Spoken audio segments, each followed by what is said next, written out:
I posted questions about this and nobody replied, but I ended up figuring it out, so I thought I would share it. What I'm trying to do is replace the load shaft, but I can't because there's not enough space between these. So I had to move the wheel over.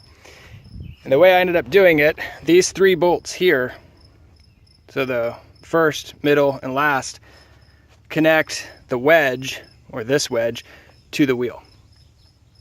These 2 are pushers. So what you do is you loosen these so that there's a gap between the bolt and the wedge, and then you tighten these, and that puts pressure on the wedge.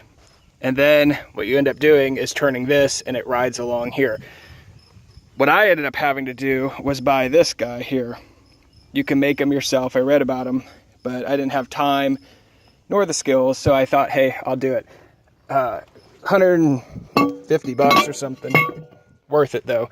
Put it on, you can see how that right there touches the wedge, that touches the wedge, and just strike it. It took me 2, 4, probably 10 times, but I'm not super strong, and I had whatever that is, probably 5-pound deal. So then make sure, so here are all the tips.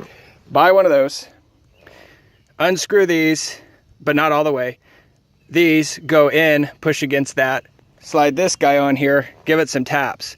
Before I did, I took the cork out of this, which is the opposite side of this. It has a pinion gear on it, and I just poured penetrator oil in there for multiple days. Just let it soak.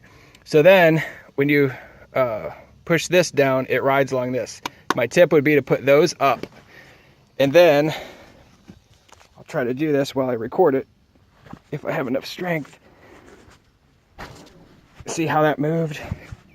It just moves the wheel right along to whatever size you need it to be, and just reverse everything when you want it to go back in.